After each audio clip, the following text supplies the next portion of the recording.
Well, we'll go ahead and get started. It's 12:01, and one of my top Gallup strengths is responsibility, which means that I like schedules and I like sticking to schedules. So we'll go ahead and get started. My name is Dina Counts. I'm Assistant Dean for our College of Graduate and Professional Studies. And first of all, I'm going to introduce our speaker here in a moment, but also I'd like to tell you a little bit of background of where this presentation came from. A couple of weeks ago, Dr. Nanette Glenn, our dean of our college, got all of our undergraduate program directors together to go through some training and have some discussions concerning authentic assessment as well as RSI. And what happened as we were going through that, we realized how this information that we were learning could help improve our classes as well as our teaching. One of the things that's significant is that the federal government is bringing into July 2023, I believe is the date, they will be requiring all online programs to have regular and substantive interaction in classes, RSI. So as we talk about that today, you're going to see how Alicia talks about what RSI is, what it looks like in the online classroom, and also authentic assessment, how we can assess learning in ways besides just 2 to 3 paragraphs and written information. Because we know, as many of you are just experienced instructors, probably even more experienced than I am, that we can assess learning in a variety of different ways without defaulting to writing all the time. So this presentation that Alicia is doing with us is based on that presentation 2 weeks ago, but also a presentation she did with her adjuncts. So she's been very gracious to, when we had our previous speaker, Dr. Ben Reese, get sick this week, she was really gracious to say yes to my ask when I asked for her to fill in. But like Dr. Glenn said, I think it'll be a real blessing to everybody. So let me take a moment and introduce Alicia to you folks. Alicia Ramirez is our assistant professor and program director of the undergraduate communication sciences and disorders program at ACU Online. She graduated from ACU Abilene with a Bachelor of Science in Communication Sciences and Disorders in '97, and then also got her master's degree in speech language pathology from TWU in '99. Her clinical fellowship was completed in the Birdville Independent School District, and she went on to become Teacher of the Year at the Richland Elementary after only her second year of employment there. And she was also the first speech language pathologist in the district's history to attain that title. So following her career in education at that time, she entered the world of pediatric home health in 2003, and she spent 17 years in various roles, including a feeding specialist, supervisor, lead speech pathologist, and currently she's working on her PhD in education with a concentration in special education at Regent University. Her dissertation topic and research interests are language development, assessment, and intervention for English language learners with speech and language impairments and ethical considerations for culturally and linguistically diverse populations. So she lives in Dallas with her husband, Chris, and they enjoy spending time with family and walking their 3 dogs. They're on nature walks. But also to give you a little bit of my experience of interactions with Alicia, she is one of the most kindest and joyful people that I know. She so deeply cares for her students. She encourages me to be a better teacher. So with that, I introduce Alicia. Well, thank you very much for that. I appreciate that introduction. Let's get started. I'm going to share my screen here. Make sure you guys can see what I see. And see, yes, there. You guys see my presentation? We're good. Okay. All right. So today I'm going to talk about authentic assessment and regular and substantive interaction, the secret ingredients to effective online instruction. And first of all, let's look at what students online want from their classes. They want, first of all, an instructor who's visible and interactive. They want a course that's relevant with meaningful learning. And as we go through these, I want you to think about, in which of these do you excel? We all do probably a little bit of all of it, but really think about times in your class that you know that you excel with these wants of our students. They want consistency. So that means that you're posting regular announcements at the same time every week. Maybe the first start of the week on Tuesday morning, you're doing your lectures, your announcements, and they know to expect that. They can look online and that's where your students go and they know that it's going to be there. They're also wanting consistency with grading, making sure that you're getting your grading in a consistent timeline after they submit it, so that they know they can look at that, whatever feedback you give them, and they can use it the next week.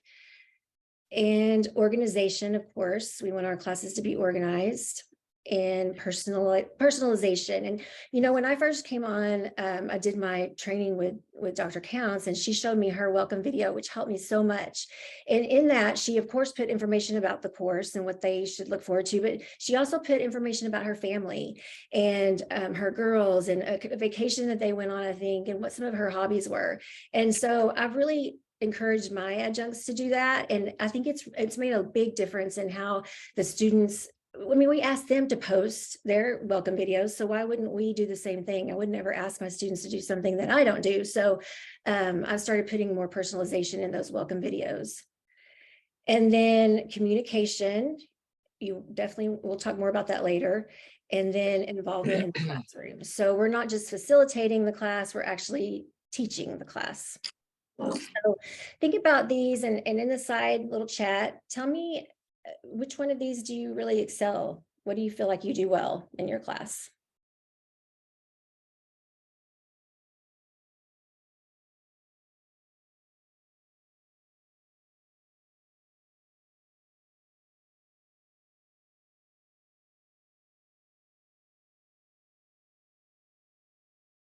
I cannot read those, so someone's gonna think, Dina, you'll have to read those for me. Yeah, I will. So let me see. Brandy, can you give us an example of how you're good at being interactive with students?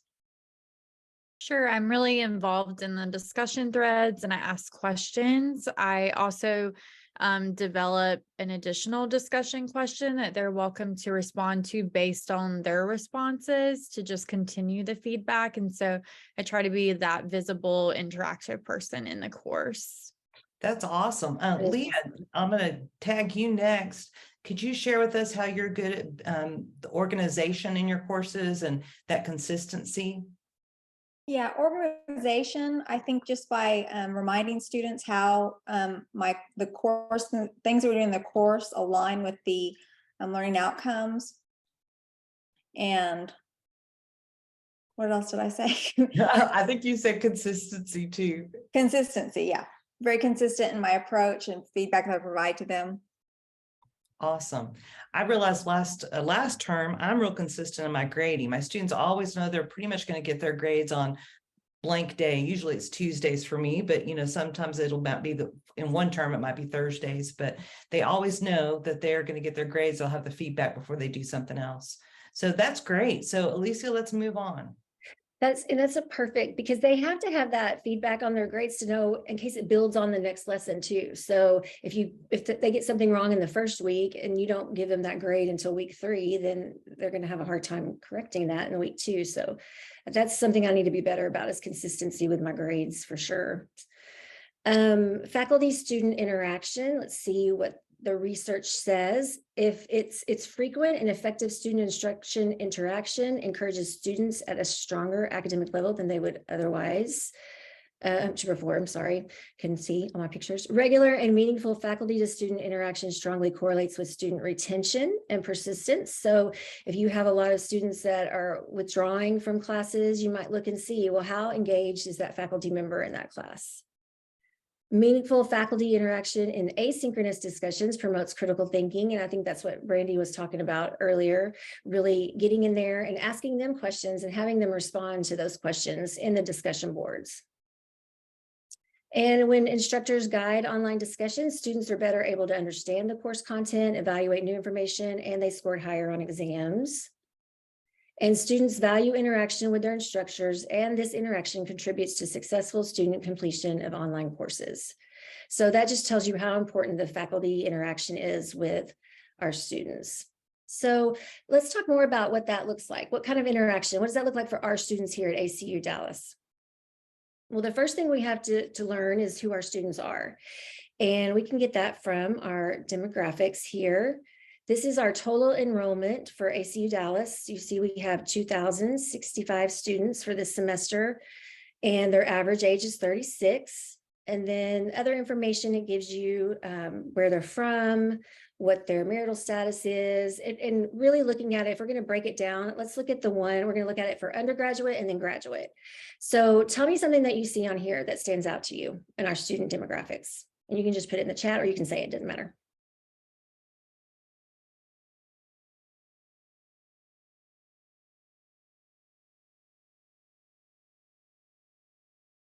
It looks like on the denominations that we have a lot of students that don't really identify with the denomination. They just kind of identify as Christian, or they don't report it. And that was surprising to me, looking at since we are affiliated with the Church of Christ, 20 students in our whole program in the undergraduate department. There's only 20 of them. So we have to think they're not going to have that same background as you have when they're doing some of those vocational formation assignments. They're not going to have maybe that deep understanding, or maybe not have had experience really talking about it before. Anybody notice anything else? Brian noticed that there's lots of females, and Megan was talking about how there's varied levels of transfer credit. And this is all the undergrad, right? Is this the undergrad? Yes, this is just undergrad. Yes. Graphics. Okay. And then, too, looking at you see that if you come over here to previous education level, how many are coming straight from high school? So if the average age is 32 and they were in high school at age 18, that's 14 years that they haven't been in school. So we have to think about that when they're coming in and they've been in an occupation where nobody writes essays all day in their jobs. So this is going to be their first time that they're writing essays again. And so it's not going to be perfect. And we may have to coach them along the way with that. Or study habits. We might have to reteach some of those study habits. So we have to keep that in mind. Anybody else? We'll move on to the graduate one. So for the graduate program, there's 1,300 students. The average age is a little bit older, 39. Anything different about this one that you notice?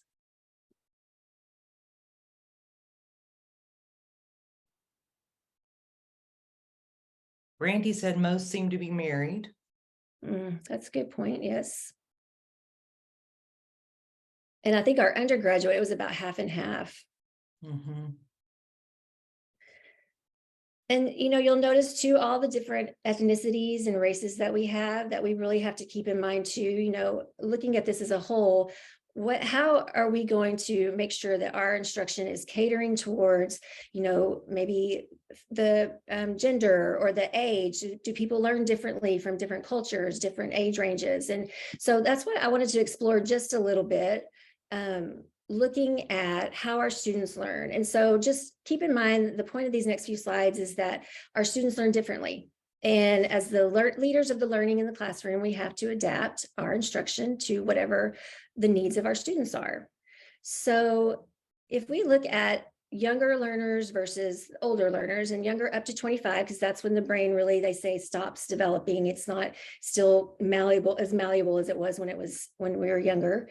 Is it going to be different than what our older students are bringing to the table? So looking at younger students, they're in search for personal identity. They're going to really dive into some of those vocational formation things. They're still learning about themselves, and they may give a lot to those assignments. They're in need of activities that meet their needs and learning expectations. They also need more support from their teacher, and they need that constructive feedback. They need the teacher to build bridges between the syllabus and the real world. How are they going to use this information that you're teaching out in the real world?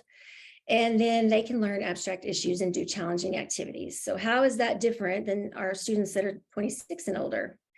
It's not really a whole lot different, except that I think our older learners, they come in with experience. They have an understanding of their learning objectives. They like to be independent, rely on themselves more. We need to really respect their diverse experiences and their opinions, and make sure that we're listening to their experience. And then the key point here is that adults learn at various rates and in different ways according to their intellectual ability, educational level, personality, cultural experiences, and cognitive learning styles. So the whole gist of this really is that, went too fast. That, oh my goodness, I don't know how I got into that. Sorry, guys. Don't know where that came from. Trying to get out of it. Hold on. If I get kicked out, I'll get back in. Sorry. Oh, it happens to the best of us. My It's the world of goodness. I don't even know technology. what this is. Oh, wait, now we're all out of it again. So let me get back in there.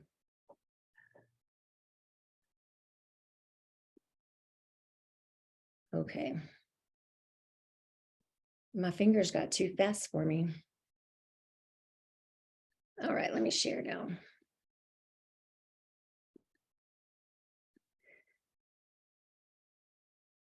Thank y'all for being patient. 1 second. Okay, so the whole gist of that really is that students, that the studies found that learning is largely unaffected by your age. So however you learn as a teenager is pretty much the way you learn as an adult. So it's not really the age that affects it, but rather more our experiences and our culture. So we look at this, and some students might value accuracy in their work, while others value independent thinking and independent work. So you're going to have those students that really thrive on those independent assignments. But on the contrary, there's going to be some that really thrive on cultural experiences and community and really doing group work. So you have to think when you're putting your work together, and maybe in the future thinking about how we're going to introduce some topics, really incorporating more than just the discussion and essay, because not everybody learns that way. And some students will self-advocate. They'll initiate contact with the professor, even though that's not really their responsibility. We should be initiating that contact. We should be giving that first contact with the students, either through email or calling them, or just making them feel comfortable with us. Others are respectful of authority, especially in education, and they may not self-advocate. They take your word as final. And so if they maybe think that they were unfairly graded on something, they may not come to you. Whereas others might come to you and say, look, this is where I got this answer. I think this is the right thing. So we can't automatically, especially if they're coming straight from high school 14 years ago, that they're going to know to self-advocate. So that might be something we have to teach them. In some cultures, less attention is given to punctuality, and they immerse themselves more into the life outside. And it's not meaning that they're not putting a priority in their education. It's just not the way that they were raised. It's, culture, family, whatever first, and then turning in things. So we might have to teach some time management skills too. We can't just automatically expect that they're going to come in knowing this stuff. And then others thrive with relationships. The teacher-student relationship should be authentic. So, thinking in your classes, maybe what does that mean for our teaching styles? How do we make sure we're adjusting for everybody, being inclusive for everybody, and not just a subgroup of people? Well, we need to remember that students are best served when learning speaks to their experiences.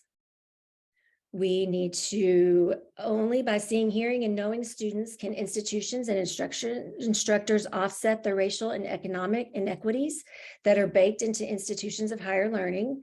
So making sure we're including everybody, we're catering towards everyone's needs, not just one group or whatever. And real-time or synchronous instruction can help, but biases, power inequalities, mistrust, and a sense of otherness will continue to proliferate in online courses so long as those courses are poorly organized, culturally irrelevant, espouse hegemonic narratives, and are not embedded with student supports. And that's something that I need to be better at, I know, is making sure that if my students that are coming in and their writing is not up to par, or they're real rusty on their writing, really making them aware of how to get access to Grammarly or the Writing Center, because there's really no reason our students should fail. We have so many supports in place for them that they should all be successful. So we have to recognize that, though, and make sure that we're pointing them in the right direction. Okay. Is there a time you've adapted your teaching style to a student in particular, and how? Anybody want to take that one on? That's a pretty big question.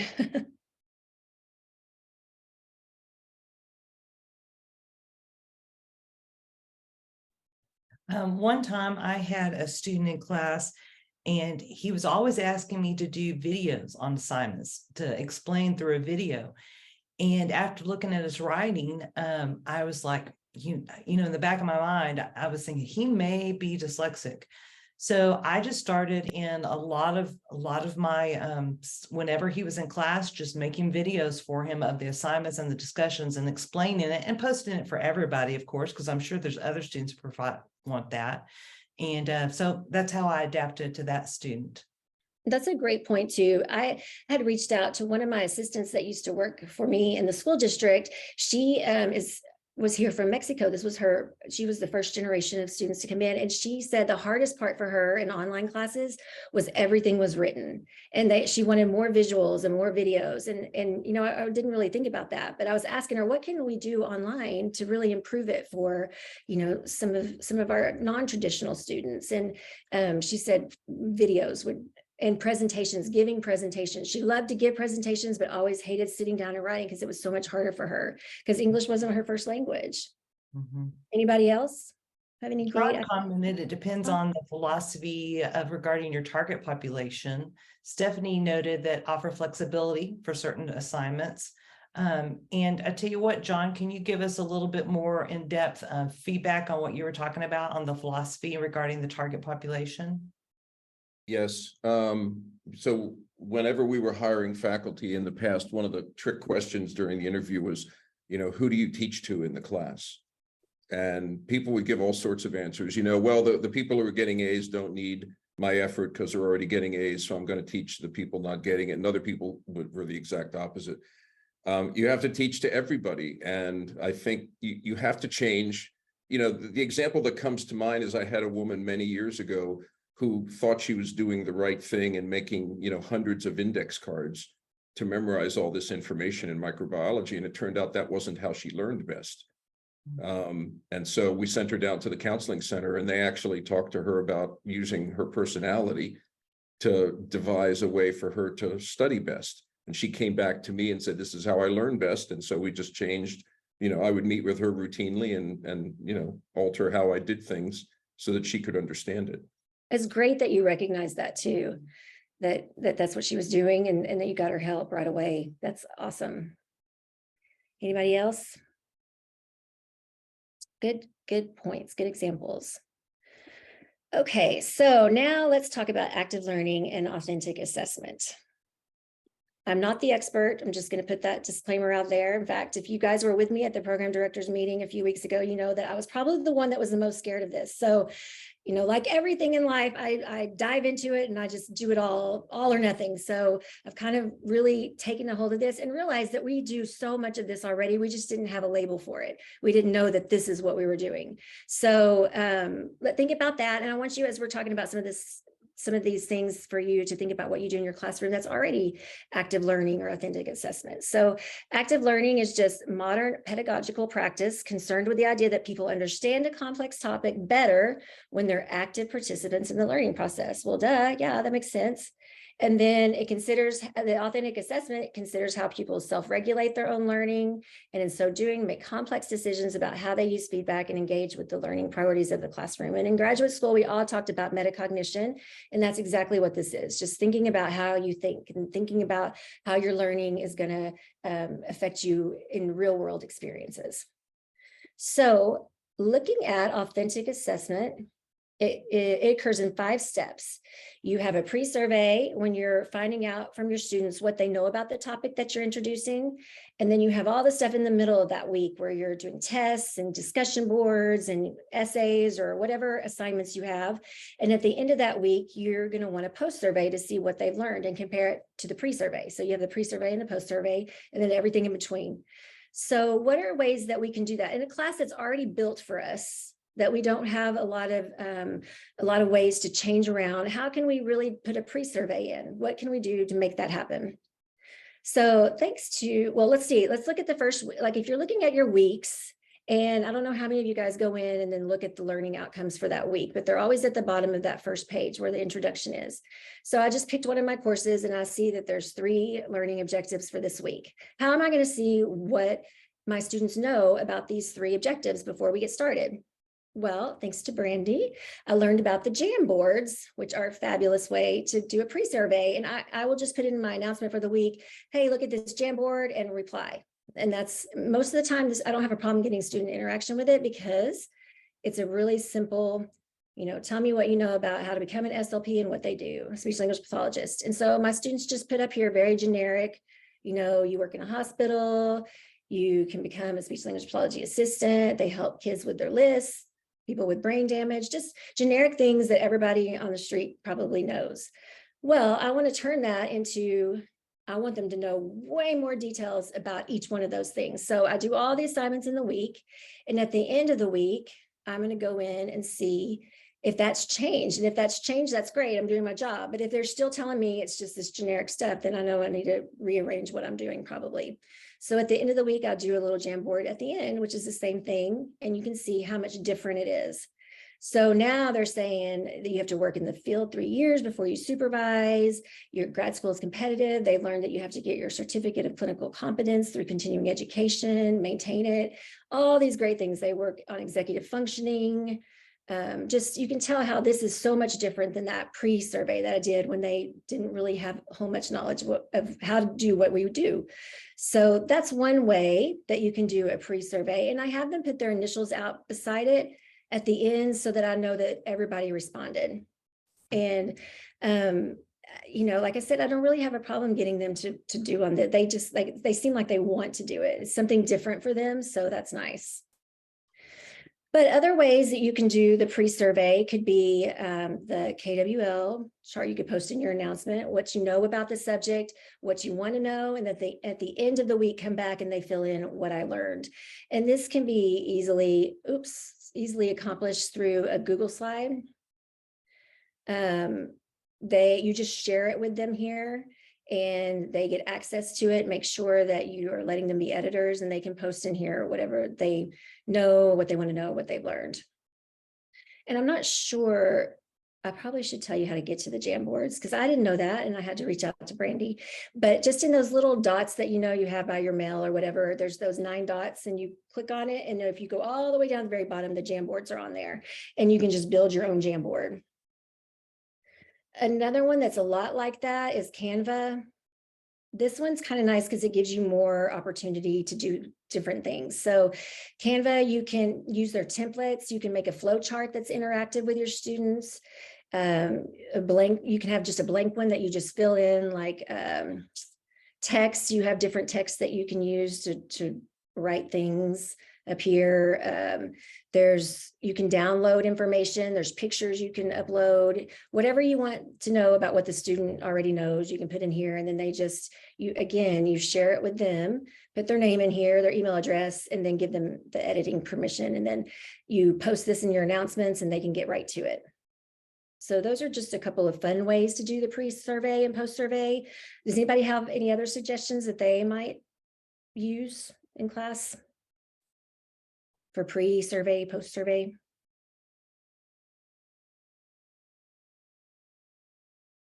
I was hoping that you would have something because I could use something else. It's not as fancy as this, but even just enabling the comments in an announcement, students can automatically reply in that too. That's great. Yep, that's a very good point. Okay, so now let's look at all the stuff in the middle. Your regular and substantive interactions, RSI. Well, I'm the kind of person that has to know why we're doing this. And Dr. Counts already talked about this a little bit at the beginning, but in July 2023, SACS is going to come out and make sure that we're doing all this stuff. So we want to know what we're doing and why we're doing it and if we're doing it. And you'll see that the regular and substantive interaction, you're looking at the institution's online instruction is delivered through an appropriate form of media, which is our Canvas. It's very appropriate.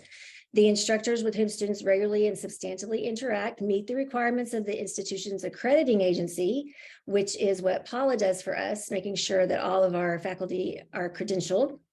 The instructors engage in at least 2 forms of substantive interaction, meeting the regulatory requirements. So we're going to talk about that in a little bit. What is substantive interaction? What does that mean?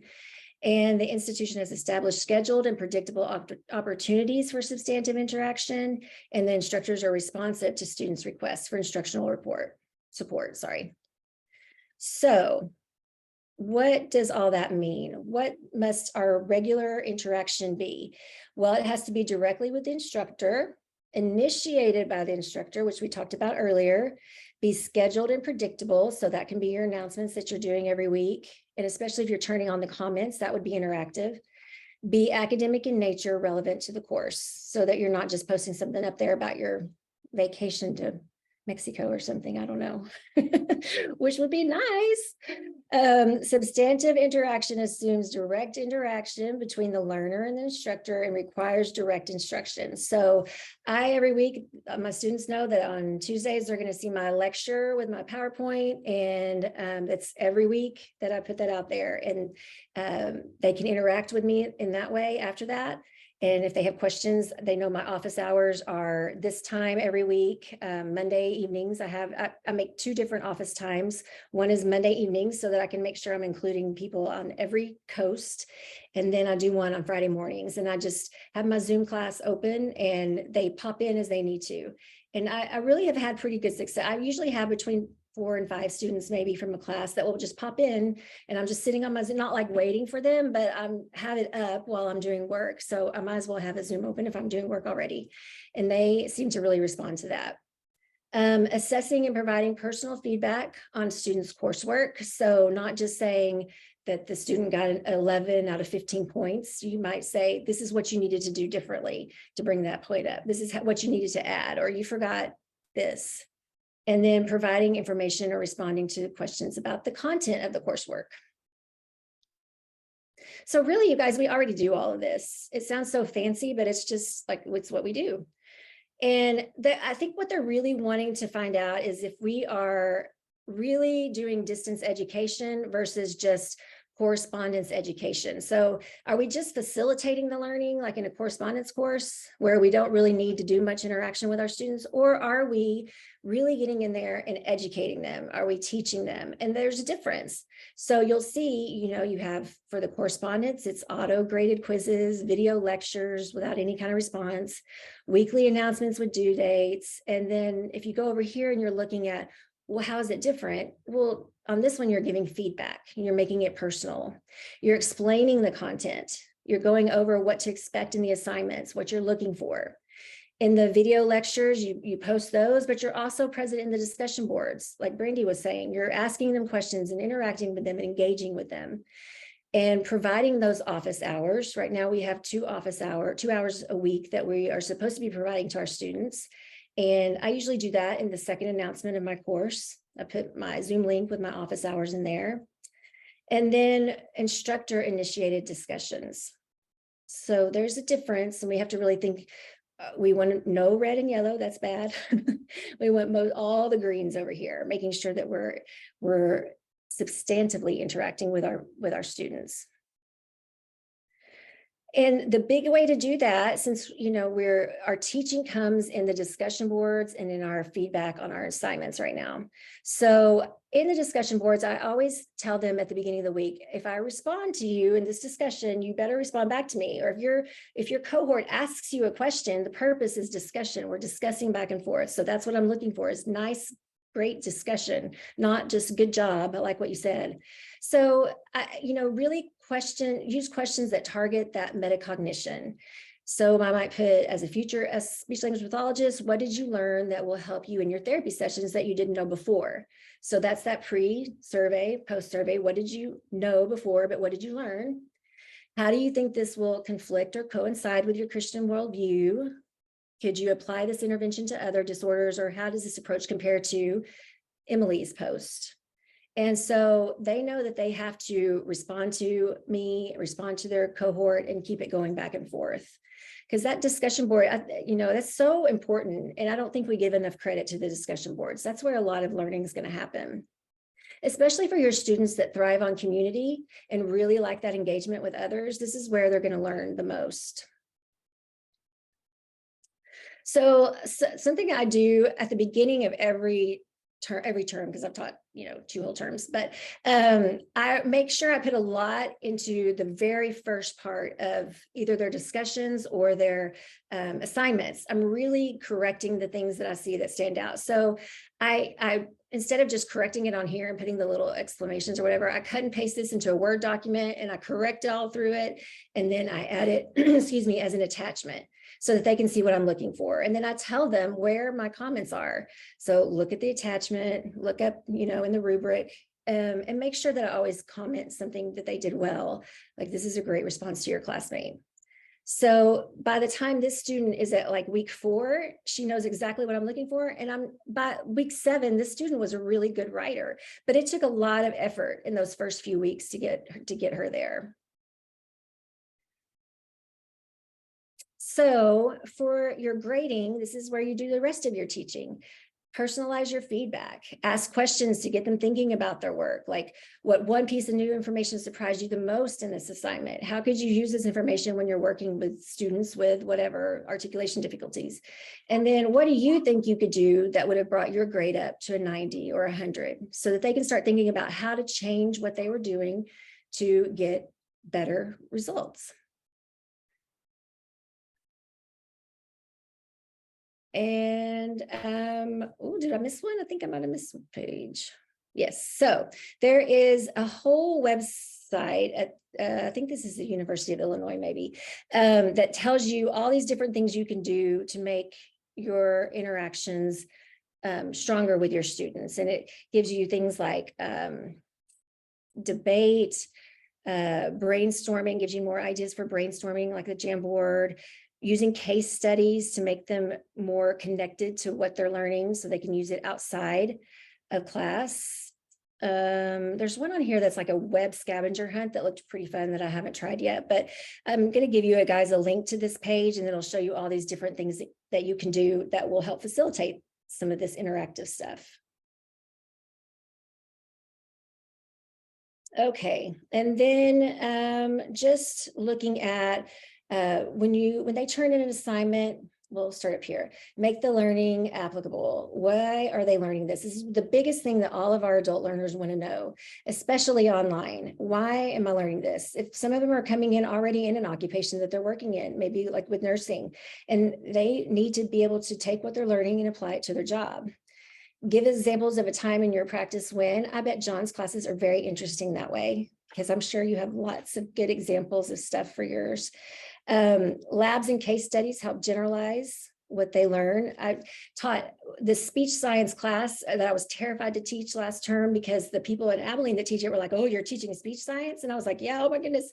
But I got into it, and the class was so well organized, and it was labs and case studies, and it was really a lot of fun. And I was learning again, having to relearn some of the stuff that the students were learning, but it was so great because it was real life application to almost every assignment in there. So I can tell now that I went through that class and taught it as a student, I would be very excited to finish my work in that class, and I wouldn't be late. I hardly had any students late with any work in that class, because they were all excited to get to the next assignment, which was fun. And in your feedback, ask them a question, reassign. You can reassign the assignment if they miss something big, and let them fix that. That's how they learn, by correction. So these are just some things you can do. We'll make sure we get these handouts to you. There's also a free webinar that you can watch. It's about an hour long, and it talks about all sorts of RSI things from all these different people at universities that have been implementing this now since the start of online classes. Now, just a real kind of, not that I am the expert, but I can just show you kind of what I do through my announcements in my courses. Talked about, let's see. So that first week, I'm posting my welcome video, and this video has, excuse me, all sorts of that stuff about the class, but at the end that I go into my family, and that I quilt for a hobby, which is shocking to probably some people, but I don't cook, but I quilt for some reason. I don't know how that works out. And that sparks conversation with some of the students outside of class, and they get to know you, and they get comfortable with you. And then that next announcement, I'm posting my office hours. Every week, I'm at the same time, that Tuesday, I'm posting my announcement. I'm doing the lecture. I'm giving them the highlights for the week. And this past class, their vocational formation was very touching. All of them gave me this great information in their vocational formation week. And so I just thought, I always say I would never ask my students to do anything that I don't do or I wouldn't do. So I posted my response to that same vocational formation question. And so they gave me theirs and I gave them a little bit of my experience with that. You don't have to do that, but I just really felt compelled to do that because they were really giving me some great stuff. And I thought I would just take a break from that and I would give them some of my experience with it. So that's how I do some of that interaction with my students via announcements. I'm sure you guys probably have some other great things that you're doing. Anybody want to give me an example of some good substantive interactions?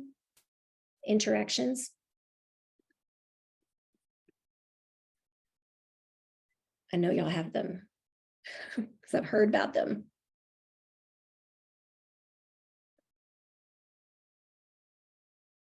I make a point to watch all of my students' intro videos and respond to each one so that I can learn more about my students and what professions they're in. And I love learning, kind of like you said, I love learning about their hobbies and we can connect better that way. But I always try to get every video.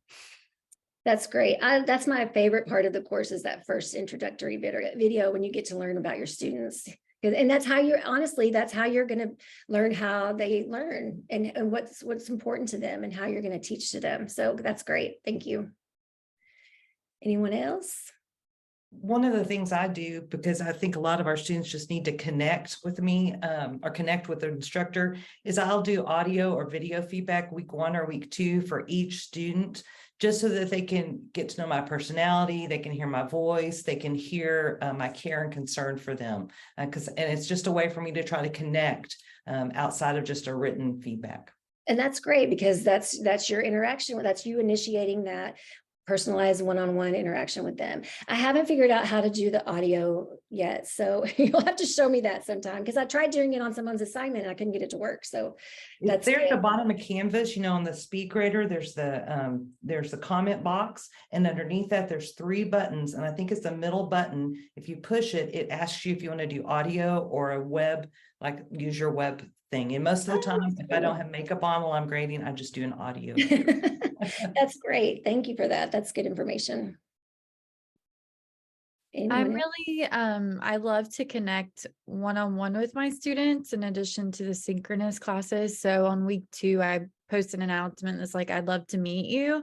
And I do a Calendly link where they can schedule a 15-minute meeting, like not this huge amount of time, but kind of the ability to talk with me and develop that relationship early on so that they can learn self-advocacy. They can know I'm a real person here to help them through the course. And so I do extend that invite every term, and not every student signs up, but a lot do. And they're very thankful to chat live with their faculty outside of that group synchronous session. So that's something I really look forward to, honestly, is stacking my calendar with that, with those meetings. We have that for free, Calendly, or no? You can do a free booking link with Calendly. That's good. Anybody else want to throw anything in there? Not all at once. As you're thinking about this, though, I'm sure like that whole RSI sounds so technical and oh my goodness, are you doing it? But we really are doing so much of this already.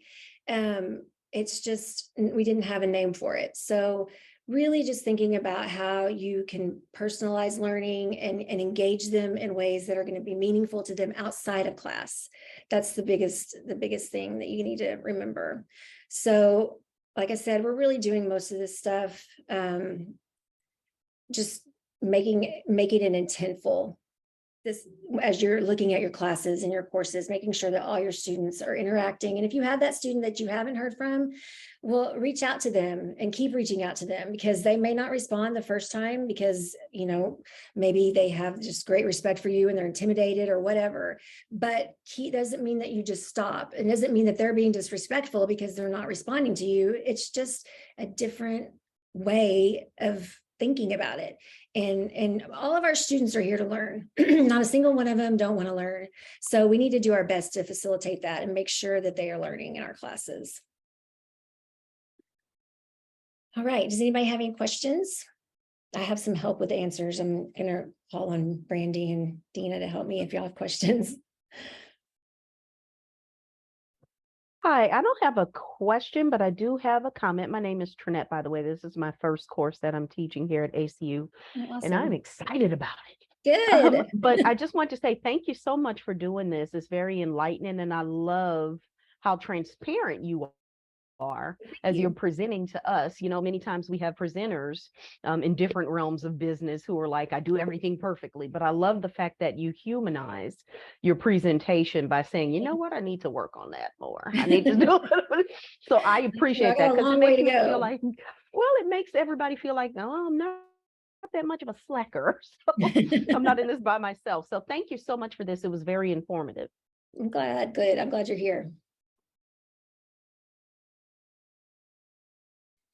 But was I that good? You don't have any questions? No, that is not the truth. Oh, thank you. Thank you. Okay. I just have a comment. I want Yes. to thank you so much for sharing with us. You know, when we were in this working session, and you know, you were sitting right by me, and I thought I'd look over and your eyes were glassy, and you're like, I don't know, you know, it was a little bit overwhelming. It was a lot of information, but I think that you have captured so well what you are already doing, what most of us are already doing in the classroom, and I appreciate it so much. It is, even though this regulation is something we have not heard, Dr. Counts and I were at a conference in January, and we were at dinner with a young lady, and she was talking about the new regulation, and I was like, what regulation? So we had never heard of this before. But I think it is something because it impacts us as faculty to make sure that we are doing the things that we need to do. The courses, you know, we've got help with that from LDO, but a lot of this falls on us. And I just want to make sure that we are doing our best in providing RSI for our students and providing an environment where they can learn more effectively, we can teach more effectively. And I just want to thank you, Alicia, for stepping out and doing this wonderfully. You've done a masterful job at this. Thank you so much. Thank you. It's been fun. Believe it or not. If you can remember me from those 2 weeks ago to now, it's been a lot of fun. So this is something that I'm passionate about too, making sure that every student learns. So every student's here to learn. We need to make it happen however possible. Well, on that note, we'll wrap up. Thank you to everybody for coming to FDI. And thank you to Alicia for stepping in at the last minute to provide an excellent presentation. If anybody that's watching the video or is here today has questions about RSI or how to engage more effectively in the classroom, you can always contact myself, Dina Counts, or any of our program directors, and we would love to have discussions that are transparent about how we're all working together to learn how to be better professionals in the online classroom. Thank you all for coming and have a great day.